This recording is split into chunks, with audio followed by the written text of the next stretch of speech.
chaperon vert. C'est comme ça que ça s'appelle.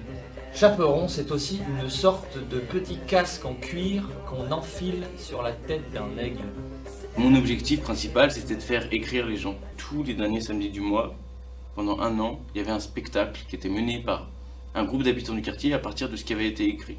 Donner la parole à des gens qui sont en train de vivre quelque chose de dur, et parce que c'est des héros contemporains.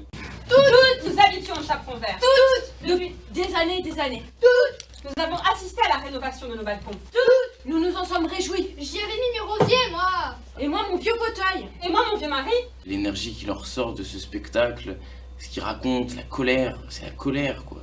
Et on s'est rendu compte qu'on pouvait former un groupe et porter une parole commune et arriver à la faire entendre. Ouais, d'accuser personne et de faire une espèce de constat, de dire voilà, c'est ça, faut qu'on essaie de vivre ensemble, quoi.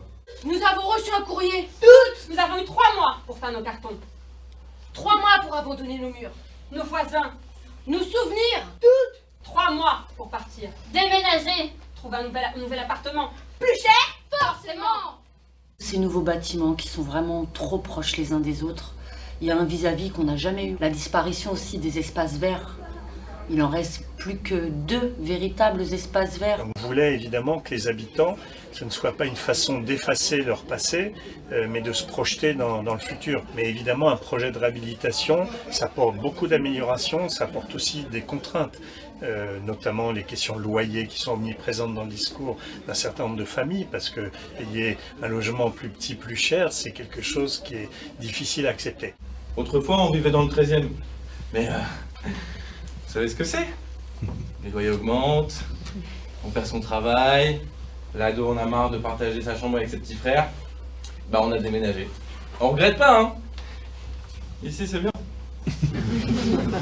C'est bonne ambiance ici. Justement, ça peut montrer que finalement, on n'est pas si différents. Qu'on a tous une histoire, qu'on a tous des hauts et des bas, et que c'est pas parce qu'on arrive dans un bâtiment neuf et d'ailleurs, ils connaissent pas notre histoire, ils y sont pour rien. Donc pourquoi ne pas les accepter, avancer avec eux? Ça fait du bien de parler de sa réalité et de dire bah voilà, on existe, on est en train de vivre ça, il y a des changements. Ils font du théâtre parce qu'il y a eu ce projet pour parler du quartier. Ils le font spécialement pour ça. Ils auraient peut-être pas fait de théâtre, je pense, sinon. Je suis jurassien. Vous entendez? Électricien de formation. 3 gosses, une femme qui m'aime. En alternance.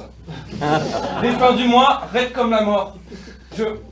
Je suis désolé d'occuper votre ancien secteur. Le théâtre, ça m'a apporté beaucoup de choses. J'ai retrouvé une confiance en moi. Je me suis retrouvée moi-même, genre ma joie de vivre et tout. Je pense que on s'est surpassé.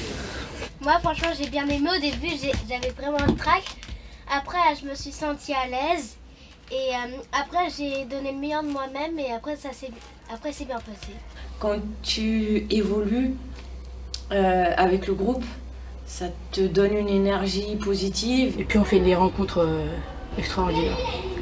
L'histoire avec un grand H est amnésique. Injuste. Arbitraire. Écrite par quelques fauconniers qui nous réduisent à moins que rien. On ne va pas se laisser faire. Non. On va leur montrer de quel bois se chauffent les aigles. Enlevez nos casques. Quoi? Elle a raison, t'es sûr? Comment se faire ensemble?